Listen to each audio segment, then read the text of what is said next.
This podcast is brought to you by Progressive. Are you driving your car or doing your laundry right now? Well, then you probably know that podcasts go best when they're bundled together with another activity. Just like Progressive home and auto policies, they're best when bundled too. Having these two policies together makes insurance easier and could help you save. Customers who save by switching their home and car insurance to Progressive save nearly $800 on average. Quote a home and car bundle today at Progressive.com. Progressive Casualty Insurance Company and Affiliates. National average 12-month savings of $793 by new customers surveyed who saved with Progressive between June 2021 and May 2022. Potential savings will vary. Hey there, Culture Gabfest listeners. Before we start the show, I want to let you know about a story coming up a little later. It's from one of our partners, SAP. Is your business reaching an exciting turning point? Are you ready to seize the moment for growth? When you're facing uncertainty, SAP can help you be ready for anything that happens next. To learn more, head to sap.com/be-ready and stick around to hear how Ember Technologies seized the moment.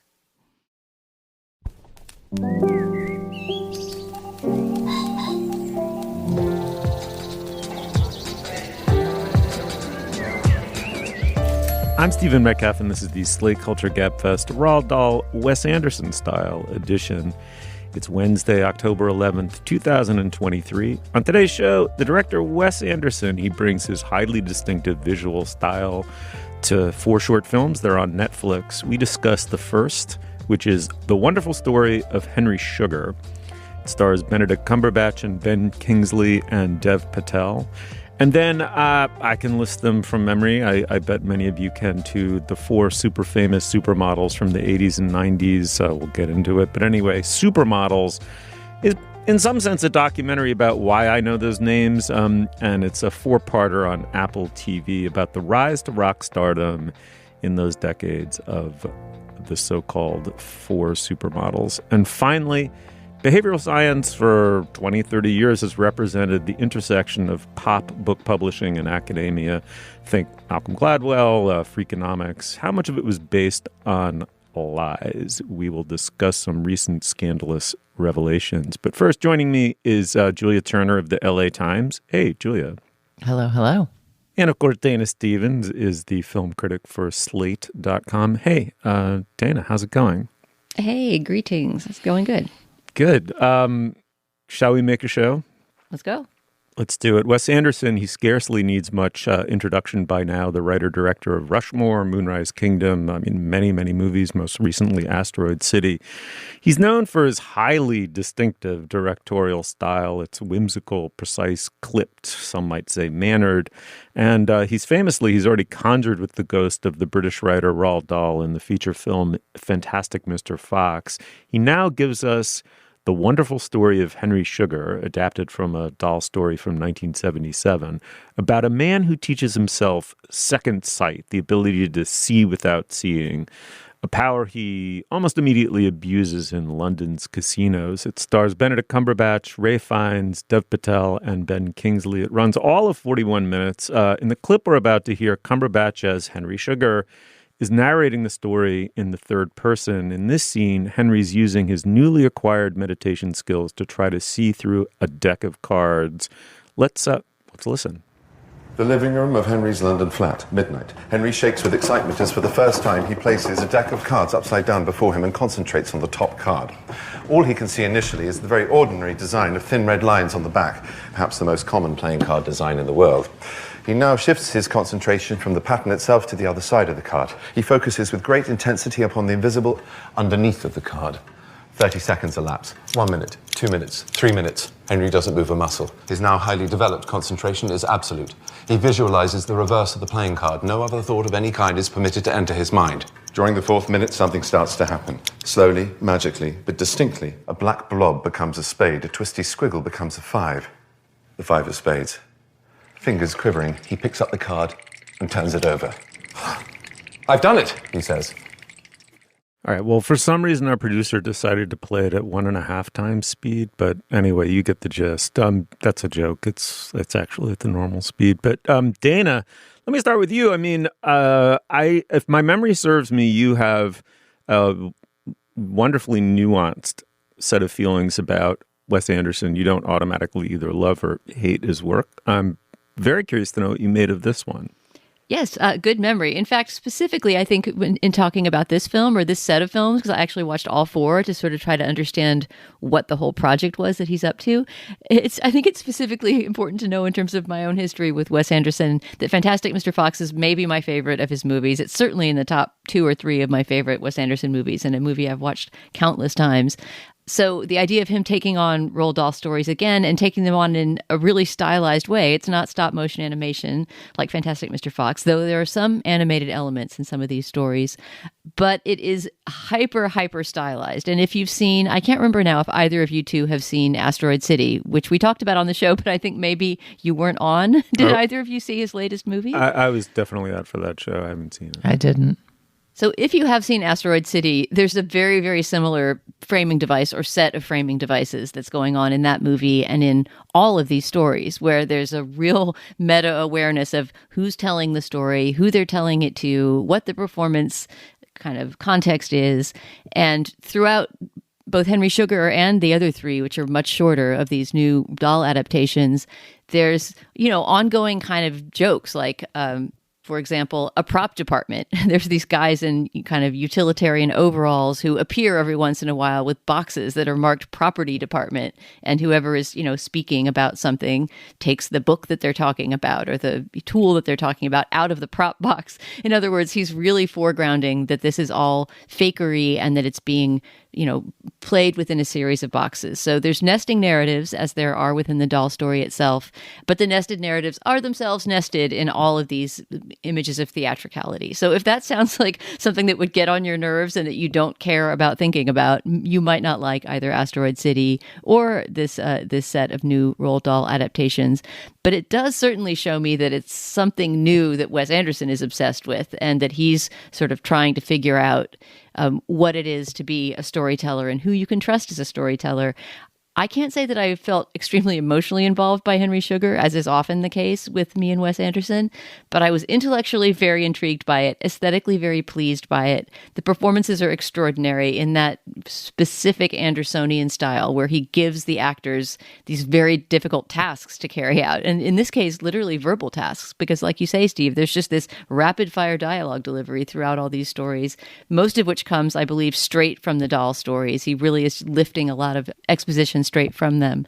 And telling these extremely dark stories. Henry Sugar is actually the most lighthearted of them all, and it's got some heavy stuff in it in a way that's very playful and often funny. So I will say that I was very happy to have watched all 4 of these. It furthered my understanding of what Anderson is up to and where he's evolving as an artist, even if none of them, including this one, stand alone for me as something that I would say you must go and watch this movie. Okay, I have to confess, Julia, I don't have a memory of your Wes Anderson store of feelings, if you have any, but I'm curious to know what those are and how this fits in with them. Oh, suffice to say, it's also wonderfully nuanced, obviously. I'm into it. I don't know, man. I mean, I always enjoy being in his sumptuous worlds, and I rarely feel deeply emotionally moved. I think because the artifice, calls so much attention to itself, and it's clearly interesting and well done, and you can admire the craft and the unusualness. Like, it's always striking to see somebody making something idiosyncratic and theirs and different, and not just like, no aliens come in from the sky. Well, I guess I haven't actually seen Asteroid City, but the movies are just unconventional and thus interesting because so much of what is made is a little bit more by numbers these days.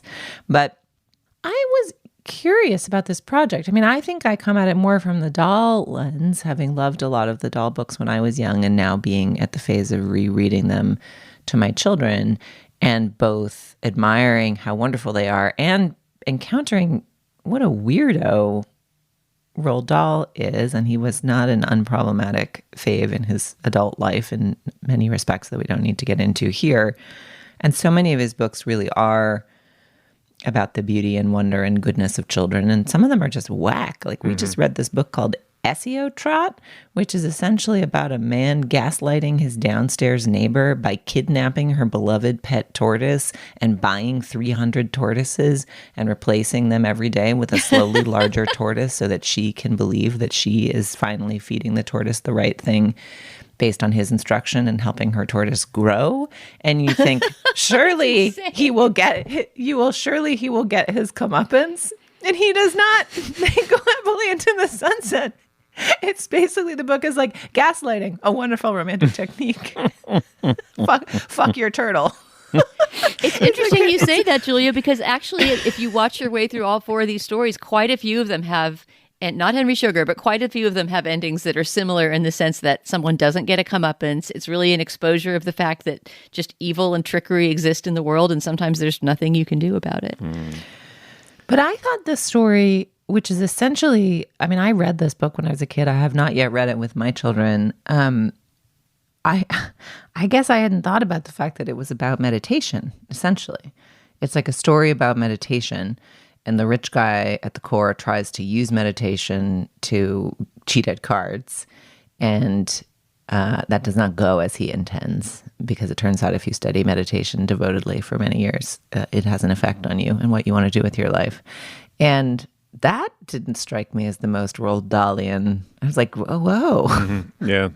I didn't think of that as like a Dahlian message. So, and nor do I think of it as a Wes Andersonian message. And in a way, I wondered if the like extreme devotion to an exacting practice, and then the question of whether you actually want to do what you thought you wanted to do, is a metaphor for Wes Anderson's cinematic work. Or like, if part of what does feel emotionally resonant about this movie, which I think does feel sort of strange and compelling in an unusual way to me, is that it is a way for Wes Anderson of thinking through what he has devoted his life to, like an arbitrarily exacting practice that in the pure execution of it, you move through in some way. I don't know. Maybe that's cleverer than it is true, but that's what the movie left me thinking about. That's actually a beautiful summary of what Asteroid City is trying to do, I think. I'm still on the fence about whether these accomplish it as well, or even whether Asteroid City does, but I think that's a very apt summation of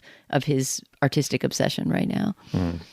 Well, here's what I liked about it. I liked that it honored Roald Dahl's very wonderful, very odd story, and I'm curious whether that's a tenable position, because I didn't know the story until I watched the movie.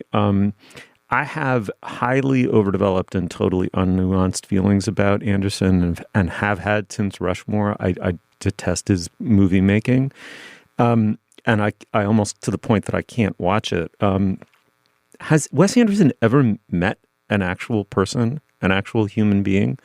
Like, what is the resistance to engaging with human beings as they are, at least somewhat? I mean, many people with, super developed styles, artists of all kinds have found a way to make their mode of perception interact with the recognizable dignity of other human beings as autonomous feeling creatures, and not as figurines in a dollhouse, of their own construction. I really find something genuinely viscerally hateful about it. It works for me, this one, because Julia, you used the right word. I think it's a fable with enormous power, and the way it gets to delivering that power, that works for me. But all of the little jokiness, they're a mode. He can't stop self-congratulating. That's the problem with Wes Anderson. He's a little child who's been told too many times how cute they are. He's cutesy to the cloying extreme, and he delivers, and this is what I genuinely hate about it, because I find it corrupt. He delivers a kind of mode of self-congratulation to his fans, who strike me as by implication as the kind of people who do not really understand what makes movie making happen, like what a director does to author a film. And they need a movie in which every single frame can be paused and pored over, and you see Wes Anderson's meticulous decision making in every still of it, in order to reassure themselves that they are interacting with an auteur. I just find it frankly revolting. Well, wait, but you said this one works for you? How does it work at all if you feel that way? Well, right. That's why I sort of joked that it's maybe not a tenable position, but it's simply because, Julia, I mean, as I said, it's because they're effectively reading the story word for word. So to the extent you're hearing the story for the first time, it does now, and that's why I said it probably wasn't tenable. I mean, there are many ways to film actors reading a story that would be inert, and one has to admit this is not inert. So I guess maybe what I'm saying is that I liked this because of Wes Anderson, in spite of Wes Anderson, and yet at the end of it, it only made me detest him more and wish I had just read the story sitting somewhere silently by myself. For some reason, it's been a long time since we've talked about Wes Anderson, Steve. I had forgotten that you had this. I think it's because of this. I think it's because we know Steve hates him, and there's not a lot to say if you're always going to have that. And it's in fact hard to come back to what you just said, Steve. I mean, I appreciate that. Nor should you.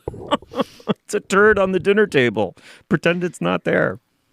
I guess I've talked about this in many reviews of his movies. I think that he is one of those directors. There's only a few where every critique of one of his films becomes a referendum on all of them, and you have to have a position on Wes Anderson, and it can't evolve. And he has a lot of, not just among audiences, but among critics, he has a lot of fangirl, fanboy, absolute adherence to his vision, and maybe some who, like Steve, are just put off by the whole thing.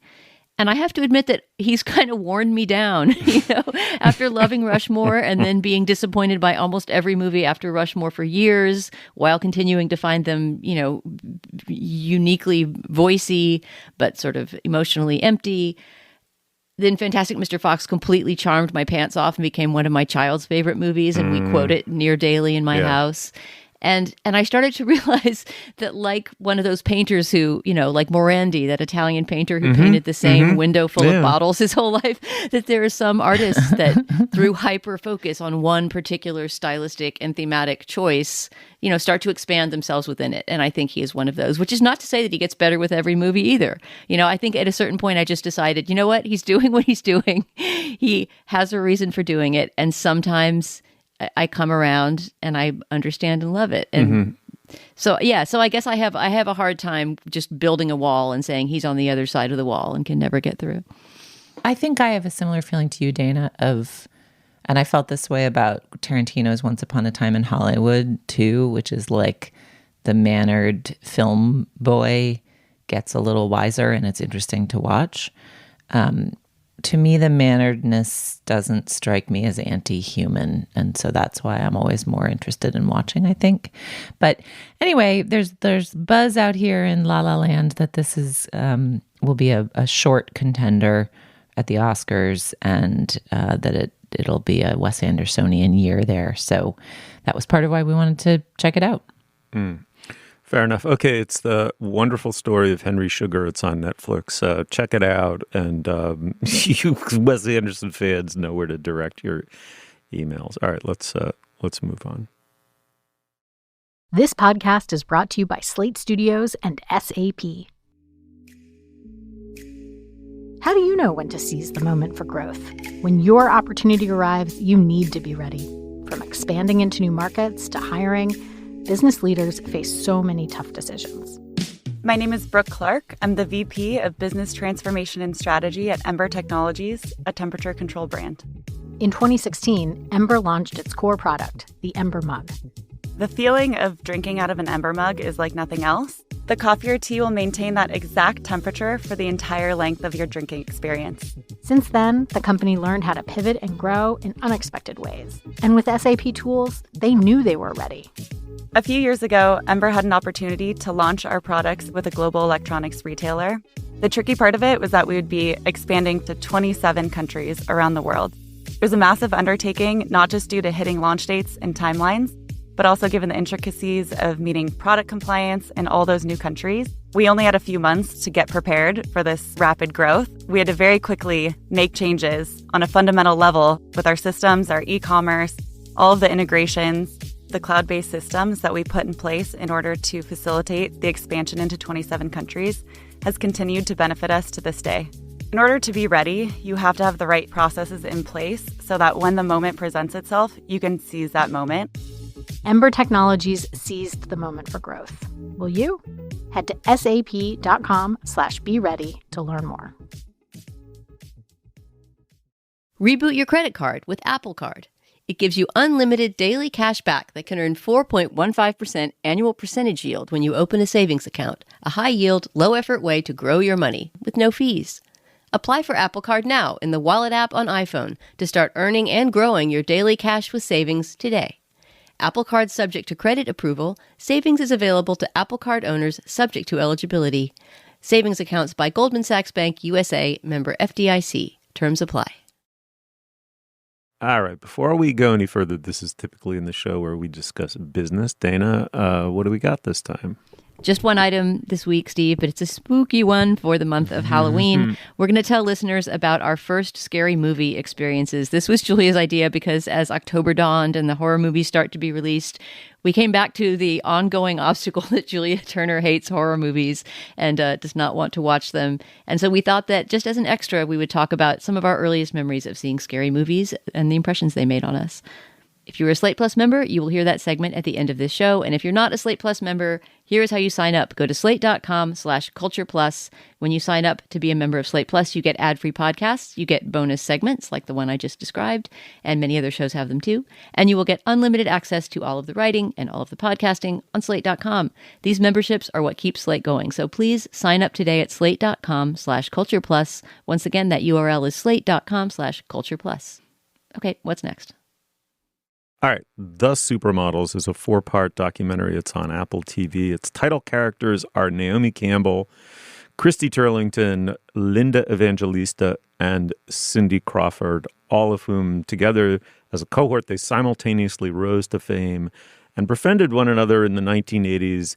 And now, candidly, on camera, they've given interviews talking about the experience of being these leggy, gawky beauties, kind of plucked each of them in their way from Nowheresville and made very, very famous over a period of few years when they were still incredibly, I mean, almost sort of painfully young, turned into these paragons of female beauty. Turns out they're thoughtful and likable human beings by and large in middle age, in my estimation at least. And it's an interesting look back on a cultural moment. We'll get into it, I'm sure, in detail. As Cindy Crawford says, we were the physical representation of power, a phrase worth lingering over, and we will. It's in 4 parts. As I said, it's directed by Roger Ross Williams. In the clip, here's supermodel Linda Evangelista talking about her early years in the biz. Let's have a listen. I didn't think I was beautiful. I thought I was pretty. And I knew I was tall, and I was thin, very thin. So I thought I had most of the credentials to be a model. I believe I was almost 19 when I went to Paris. It was suggested that I maybe cheat on my age a little bit. I did get bookings, but bottom of the ladder. I wanted to be whoever they wanted me to be when I showed up at work. So whether it was a designer or a photographer, I wanted to please them. Julia, let me start with you. This could have been a hate watch, was it?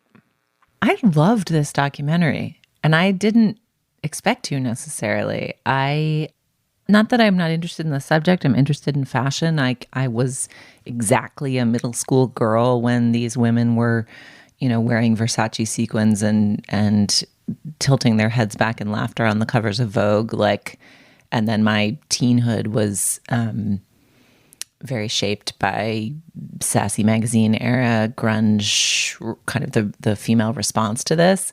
So I just wasn't viscerally excited to watch it.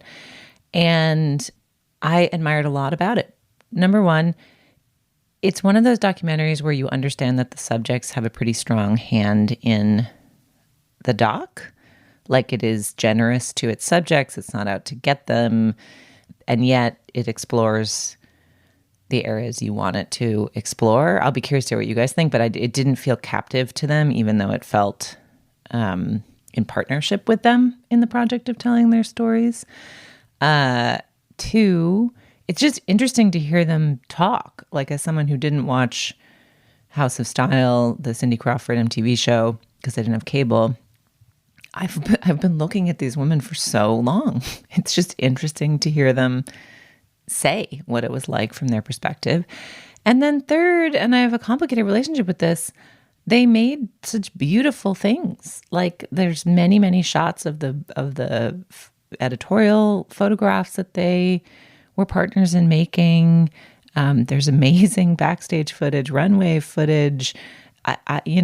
Fashion as a project and models as social figures are not necessarily uncomplicated forces for good in the world. And yet I admire the art of beautiful clothes and making them look beautiful. And these women were maestros at it, maestras. And the snippets you get of watching them collaborate with photographers to make these photographs and the particular art of being looked at, I don't know, it's a real skill. Like, it's a real skill, even if that sounds ridiculous. So I thought it was sumptuous and really well made, and I'm so curious what you guys thought. Dana. I mean, I do not concur at all that it's well made. Like Julia, I came to it really interested in the subject matter. I did not go in for a hate watch at all. I'm basically of these models, these women's generation, and I remember the exact cultural moment when models went from being, nameless, pretty women on the cover of magazines to people that you called by their first name and, followed gossip about them. And that was before the era that we're in now, when you usually have a celebrity of some kind, an actor or a pop star, on the cover of a magazine. There was this brief period where, you were famous just for being a model. And I was very fascinated to watch a documentary about that transition. And I think this documentary handled that so poorly. First of all, I found it so irritatingly vacuous at times and glossing over parts of the story that I wanted to hear about and placing things in an order that I didn't want to hear about them in, and repeating some of the same interview snippets in successive episodes. So it had the problem of Netflix bloat. Like, there's 4 episodes. There are also 4 supermodels. Why not have a Naomi episode, a Christy episode, a Linda episode, and a Cindy episode? Instead, they're sort of grouped around themes like fame or something. They just feel like they're sort of mixing together this very puff piece kind of contemporary footage. Like, we really don't need to see every single moment of them, greeting their old photographers and prancing around a white studio together and remembering old times. I agree that the old clips are interesting. The old magazine and runway footage is fascinating. Seeing how fashion, glamour, and beauty were treated differently in those decades than they are now, and how we've evolved and not evolved, is all interesting subject matter. But I think this movie went about it in a strangely slippery way, and I do think that had something to do with the involvement of the models as producers. Like, I don't want a takedown of them. I absolutely want a sympathetic portrait of them, but you've got to leave some truth in there too. Like Naomi Campbell, for example. Charming figure, great interview on screen. She has had 4 assault convictions and many, many more accusations of violence over the course of her career. And it seems like that's something that, if you're not going to ask her about it, then, maybe you don't let her produce the documentary.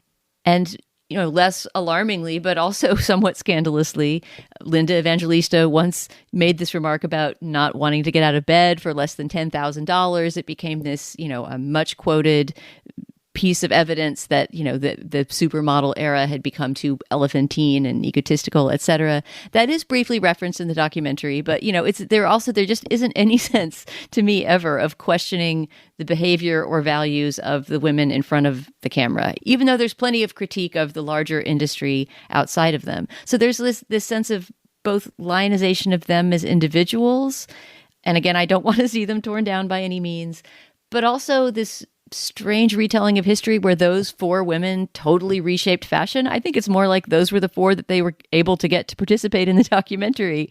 And it sort of makes it look like, and they revolutionized the fashion world. But if you look at supermodels of the 80s and 90s, I can think of 5 others that were just as famous and probably did just as much to revolutionize the industry. I think these are the... I mean, Christy Brinkley, Elle Macpherson, there were plenty of household name supermodels in that era. I don't think that they occupied the same cultural space as these guys, but that's a subject for a different argument. I think I think one has to watch this. First of all, I agree with Julia. I suspected it would be a hate watch. I ended up more or less loving it. And then one can watch it in two spirits, one of which is simply like the kind of hagiographical, like glossing over airbrush, to use probably the apt metaphor here.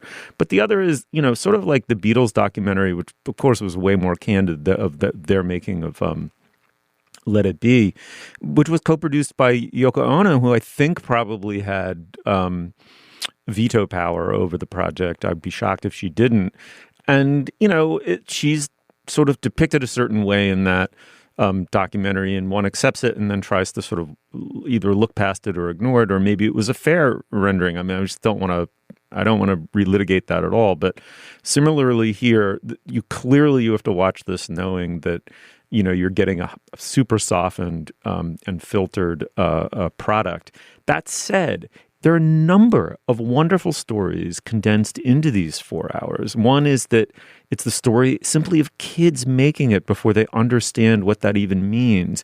There's the wonderful, iconic story of New York coming back alive in the early 80s. It's still insanely gritty. It still has a lot of the, serious social problems that beset it in the 1970s, but a new thing is sprouting up and they were part of it. The iconic story of the young person like Madonna right around the same time frame coming to New York City and finding this tough city and making it. The story of Naomi Campbell's confrontation with racism is very affecting. The powerful moment that both she and Linda Evangelista attest to, where Evangelista finally says, "You cannot book me unless you also book her." And it's also just a wonderful relic of the pre-internet world, of the curated world, as it's called, where the fashion magazine determined a certain public aesthetic and certain ideals. And then also, I think there's just the procedural, Julia, right? Like, you and I love procedurals. You just get this peek into a world of, like, what was it called? Go-Sees. What I wrote them down. I loved them. Let me find them. Yeah, they have Go-Sees. I mean, Dana, I would have not wanted 4 separate episodes, one on each. Like, structurally, this had a total logic. It was chronological. Yeah, it was basically and it was about them entering. It was about them getting discovered into an old world of modeling. It was about the world of modeling and fashion changing. It was about them beginning to be more powerful than the designers they walked for. There's a really interesting part where it shows how they eventually developed the power to anoint young designers by agreeing to walk for free and getting their friends to walk for free in shows that could not afford them from a budget perspective, and helping make designers like Marc Jacobs and Anna Sui and giving them careers. Like, you get to watch these women who are objects become subjects. And I just thought it was fascinating. There are no less than 3 high-stakes haircuts in the first 3 episodes, which sounds like a ridiculous critique. Mm-hmm. But, like, the stakes are there. Like, I was like, oh, my God. Because of the cultural power that they wielded.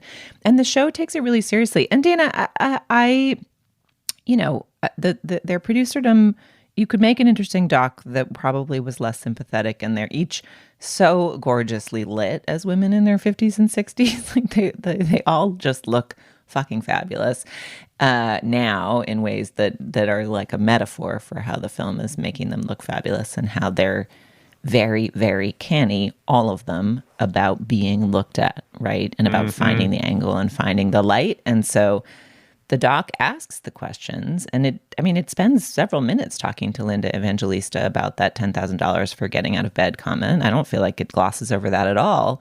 And it juxtaposes her reflection on it now with footage of her from that time, kind of pushing back on someone who's like, how dare you? And she's like, well, this is a huge business. Everybody else in it is making more money than I am, and I'm being paid my value and my worth.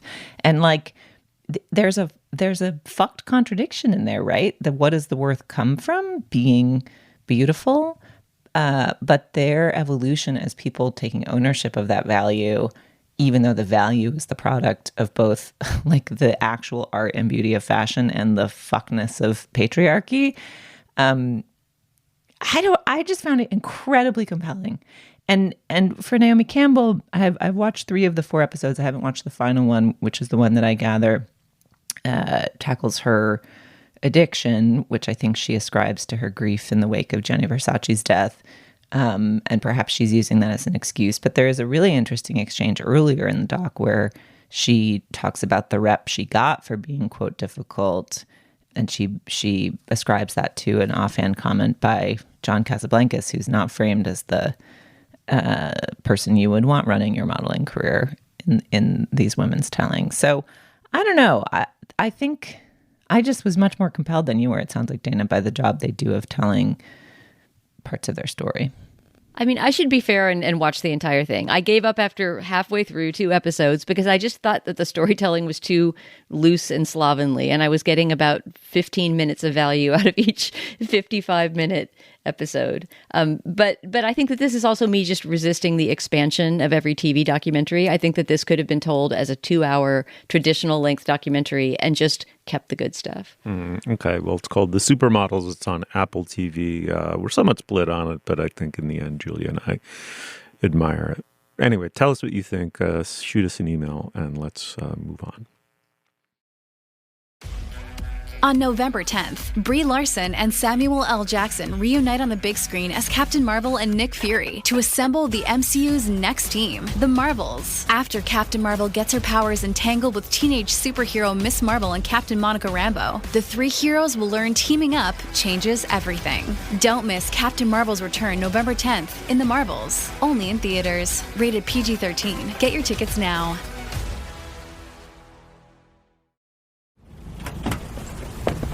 Whether it's your passion for grisly crime dramas, nail-biting thrillers with monstrous city-destroying creatures, or iconic will-they-won't-they rom-coms. Wait, is this monster really doing kung fu? On Tubi, the things you love just keep going. Tap the banner to learn more. All right, well, our next segment has been inspired, if that's the right word, by the plight of a Harvard Business School professor named Francesca Gino, who's been placed on unpaid leave, and the university is taking the very unusual, you could even say draconian step of attempting to revoke her tenure. There are now lawsuits and counter lawsuits. Gino is, I think, what's commonly called a behavioral scientist. She's been accused of falsifying her data. Really what the story is in some respects is there's the salacious details of her and her mentor, Dan Ariely, who's a huge celebrity in the field, has written kind of airport bestsellers about behavioral science.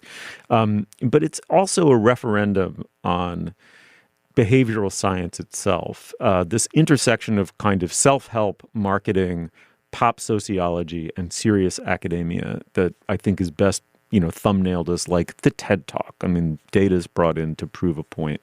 And whether or not, when you go back and actually try to replicate results, you actually find that the science is sound. And much of it turns out, is unsound. There's a wonderful, I think, blog called Data Colada, joke on Pina Colada. 3 data scientists have taken it on themselves to attempt to expose fraud, endemic fraud in the field. And Julia, let me start with you. I mean, there are multiple scandals at once here, but the big one really, right, like Gino and Ariely are very prominent peaks of an iceberg that really, from the evidence, seems to indicate that the desire for headlines, book contracts, and celebrity, frankly, literary celebrity, has gotten the better of a branch of pseudoscience, nudging it in the direction of pseudoscience. So what'd you make of this? Well, I'm always struck when 2 major publications do similar stories at the same time. So in rapid succession, the New York Times published a story that focused more on Gino's work and her situation, and the New Yorker published a much longer story that included Gino, but also focused on Ariely, her partner, and some of her research, and zoomed out a little bit further into sort of the last 15 years of behavioral science. It's kind of rise as a academic field that begat pop interest and airport bestsellers, and then the so-called replication crisis, where people have tried and failed to replicate some of these. Scientists have tried and failed to replicate a number of the findings and called the general field into question. So a couple things struck me. One, a couple different angles on this story at the same time, and the Wall Street Journal also published a profile of the Data Colada guys.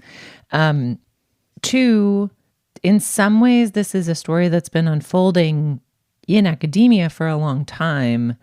And the question of how the general public dips in and has occasion to kind of think about it and become aware of it.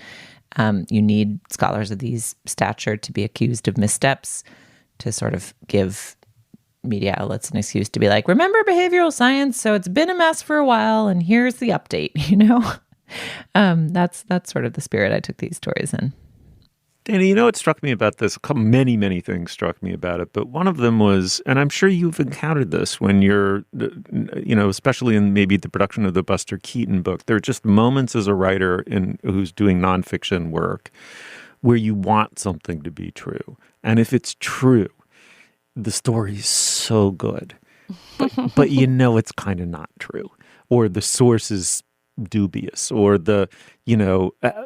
it just is, it's clear that it's purely lore, or if only like the dress had been blue it would echo with this, but the dress was fucking yellow, and I think journalism has had issues. To the extent it's had issues very parallel to this, it's involved, in other words, these researchers appear to me to be backfilling from a desired headline because they know a credulous journalist and editor will write that headline if they present them with a tidy narrative. Do you kind of see that parallel? Do you know what temptations I'm talking about? And what do you make of this? Yeah, I completely recognize that, and it's making me think of something in the book proposal that I'm trying to work on right now, where after I had this opening lead that I was very excited about, I realized because of chronology that basically I had to scrap the whole thing. Like when I was saying something had happened in relation to other things chronologically was not right, and therefore I couldn't say the first time, blah, blah, blah. And if it wasn't the first time, why am I talking about it first? So it was just all kind of fell apart because of pesky truth. But I guess the difference that I see here, and I'm sure anybody who's tried to construct a narrative out of real facts has had that moment of frustration that truth doesn't fit the story you want it to fit into. But that becomes so much more insidious when you're talking about manipulating data on a grand scale in order to release it in journals that will affect not just academia, but mass scale behavior, right? Because it seems to me from, trying to understand exactly what this behavioral science trend is, that it isn't just about selling airport bestsellers, but it's about influencing corporations, right? As to how they, arrange their workflow or set up their cafeteria or whatever, that there's all these ideas about guiding human behavior on a grand scale.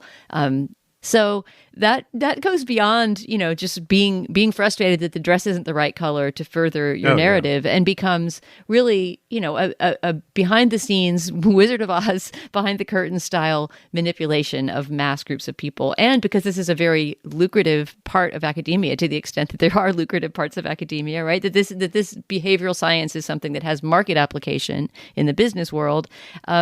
It starts to feel more like it's grand scale, deliberate manipulation, and it makes you very angry at the institutions that are allowing it to happen. Yeah, angry Dan is the best thing. I totally agree. It makes me angry too. I mean, let's not lose sight of the overarching thing, which is that the prestige of all this comes from the supposedly special access to the real, known as science. And we entrust scientists, we give them tenure and nice salaries and job security and all that stuff because they are the stewards of the real, and invested as such with an enormous amount of prestige. And this is the total abuse, not only of the position, but of the prestige, right?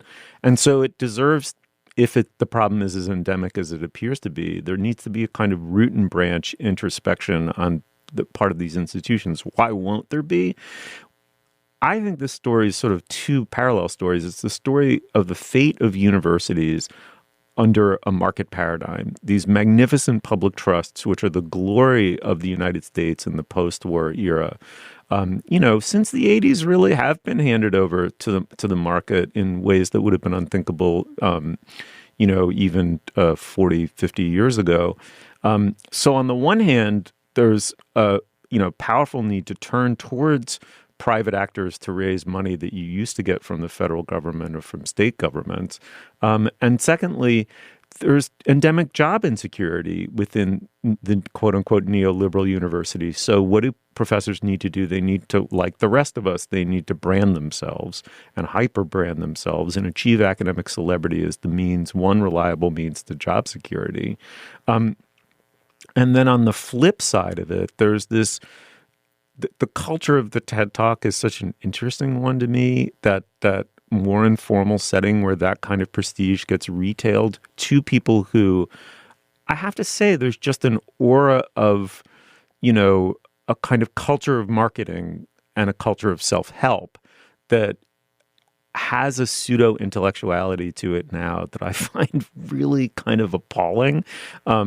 Anyway, I think there needs to be a mammoth reckoning. And I hope, Julia, that it's not this, in this instance, especially, it doesn't remain gendered. It seems that the originary malefactor here is Professor Gino's mentor and partner, Dan Ariely, who seems to be like the superstar among stars in the field.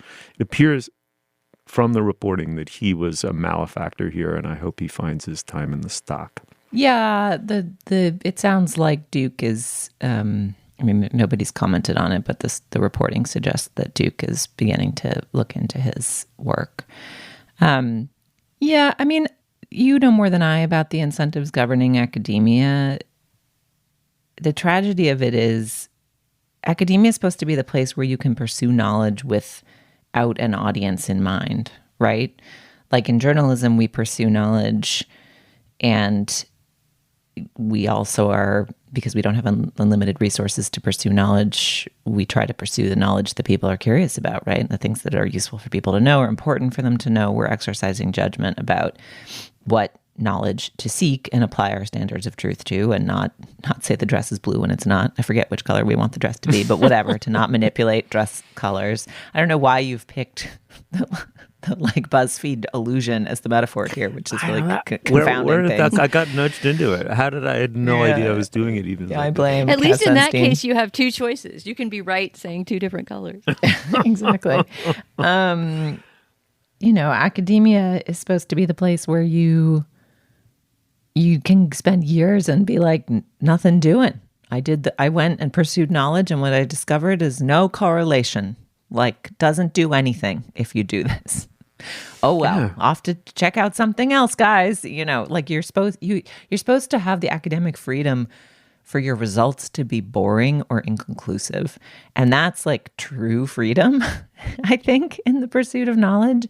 And whether it's the privatization of funding or the scarcity of funding, or the fact that true fame and glory comes in the airport book aisle and the TED Talkification, like I don't feel confident I understand all the incentives, but I just would like to pour one out for everybody who is doing the hard work of checking if something is true and having the data come back and say, nope.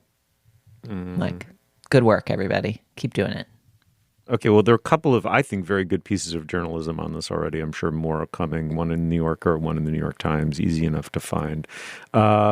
We do have a lot of academics who listen to our show, so hearing from you would be really great. Let's move on. Trying to grab all the groceries in one trip? Oof, not how you would have done that. Sometimes less is more. Like when you drive less and save with the USAA annual mileage discount. USAA. Get a quote today. All right, now is the moment in our podcast when we endorse Dana. What do you have? Steve, I have a musical endorsement that I think will be up your alley, maybe Julia's too. Up the alley of anyone who loves Joni Mitchell. And honestly, if you don't belong in that category, why are you even listening to the Slate Culture Gabfest? Get out. Why are you even alive? Anyway, the Joni endorsement that I have, which I'm only just starting to explore myself, is a just released 5 CD box set. I don't actually have the box set, but I'm listening to some of the songs that have been released online. The whole thing is not streaming yet for good reason. I think they're trying to actually sell some albums. It's called Archives Volume 3, The Asylum Years, 1972 to 1975. It's It's enough for 5 CDs, in short. It's 96 tracks in total of unreleased demos, alternate versions, that kind of thing, nerd-consuming delights for the Joni Mitchell fan from the albums, and there's some big albums, For the Roses, Court and Spark, and The Hissing of Summer Lawns. So her early 70s albums. And from what I've heard, I mean, the problem with sometimes with these, nerd releases is that there isn't enough difference between the take that made it onto the album and the stuff on the archive. And here, this does not seem to be the case. You really do get to hear some noodling and some very alternate instrumentations of things, and hear what Joni Mitchell sounds like when she's just messing around in the studio, which is pretty cool. So what are you gonna do about it? You can't live life and you can't leave it. Advice and religion, you can't take it. You can't seem to believe it. So if you're one who likes to consume that kind of para-musical, para-album production, like I do, it's Joni Mitchell Archives Volume 3, The Asylum Years, 1972 to 1975. And it may be, if you're a good music searcher on the internet, that you can find this streaming somewhere. I just found some samples of it. All 3 of those albums are classic. But sadly, right, Dana, is probably not going to be on Spotify. She still is withholding her stuff for their Dance with Rogan. Yeah, I'm not enough of a Spotify expert or listener to quite figure out where it is or why it's not there. I just know that when I Googled around and found it, none of the places that I heard samples were on Spotify. Yeah. But you can easily find the entire album, and you can, I'm sure, digitally download the album as well, but you just have to shell out. Yeah, fair enough. All right, Julia, what do you have? I actually have something else to endorse, but this discussion of kind of extra albums and bonus materials and whether they're worth it does require me, for intellectual honesty's sake, to stipulate, Steve, something I have not confessed, a public criticism of Taylor Swift. Come at me, everybody. I hadn't really listened to any of the Taylor's version albums where she re-records her old songs, and then if you listen to those ones instead, she gets the money and it doesn't go to her nemesis. And as a business gambit, love it. But I hadn't listened to them at all because I'm not that much of a super fan until before I went to the concert this summer. And they're not good. Like, I don't know. It's weird. They're just not as good as the original songs. So anyway, if you disagree, come at me. If you agree, come at me. But anyway, just want to be honest with you, Steve, that I have found something to criticize Taylor about, and it's that. But my endorsement is intended for Dana. So I had a couple of times recently, Dana and I have strongly disagreed, and it's certainly means that my taste is running off the rails. I wouldn't argue otherwise, but I'm just going to double down here. I listened raptly to every single episode of Strike Force 5, and I was right. It's a great podcast. Like, it's so good. It only got better. I was like cackling to myself in my bed, waking up my husband in the middle of the night. Like, the men found their groove and found this very funny rhythm, and they just released the final 12th episode. And I just, if you liked it at all, or if it sounded at all interesting to you, I just think it's an unusual product. Like, 5 men from a number of major business conglomerates collaborating on a product and like kind of doing something raffish and informal when maybe they had no real business reason to. I don't know. It's like an amazing document of this very weird subset of culture, and I would strongly recommend a completist listen. The highlight episodes are definitely the 2 about the wives, but I really listened to the whole thing in order. There's like all these they develop a whole 7-season sitcoms worth of in-jokes and materials in very rapid time, and reveal a lot about their talent, the particular nature of their talent. So Strike Force 5, pour one out, go listen. I was right. Dana was wrong. It's great. I am chastened not only by you, Julia, but by several listeners who wrote in to specifically say, keep listening to Strike Force 5, give it a chance. In my defense, a couple of them did say it takes an episode and a half or so to get going, and that is about all that I've listened to. So I will return to it. As I said in our show about it, I love the idea of the late night hosts coming together to do a On Strike podcast, and they're all naturally funny people. So if something develops between them, I want to hear it happen. It's obviously a limited scope because now the strike is over and hence the podcast is over. So I'll go back and listen to the whole thing. Owned. All right. Good. Skeptical. All right. I want to pound the table today because this is one of those instances where you just think something is great and it has not achieved a popularity that correlates with its greatness, and there's just a little bit of poignancy verging on heartbreak to that. But many years ago, and I think subsequent times, I've mentioned or endorsed this singer-songwriter Lydia Loveless, goes by the name Lydia Loveless. And I think she's an amazing songwriter, singer, performer, lyricist, melodist. I think she's really sort of supremely gifted, and I don't understand why she just can't, for whatever reason, find her niche exactly.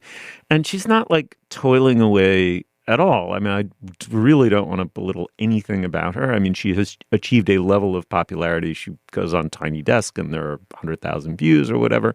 But by and large, you know, she's on a tour for a new album and she's playing very small venues. And I just wanted to say that her new record, Nothing's Gonna Stand in My Way Again, which thankfully all music and Pitchfork have really come around on her, and this record in particular is wonderful. It's really a good record. It's a superlatively strong one, and she's out on tour, so you should check that out. And just to give you some sense, like, you know, she rocks really hard. It's country inflected, and she's dark, and she's raunchy, and she's funny, and she's hurt. She's wounded. And this woman brings all of that to each one of these songs. And her voice to me is a drug. I don't know why, I can't examine it, but the kind of alchemical reaction of her voice and I don't know, something trickier than endorphins, but it just makes me feel so fucking good to listen to her.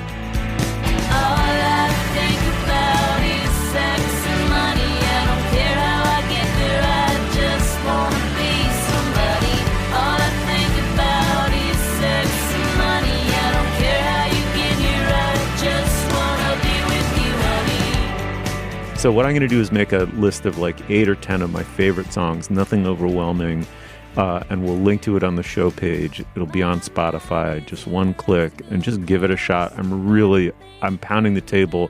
If you work for NPR Music, do like a segment on this record. It's out now. She's so good. Lydia Loveless, her new record.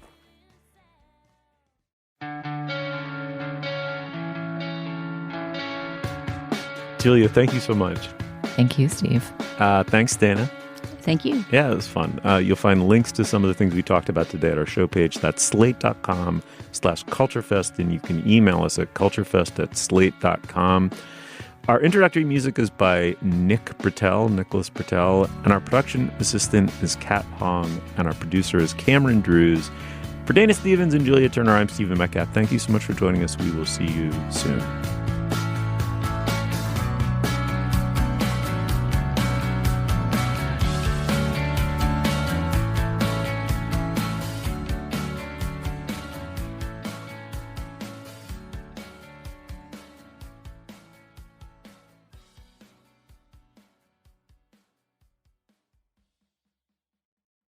Hey everybody, it's Tim Heidecker. You know me, Tim and Eric, Bridesmaids, and Fantastic Four.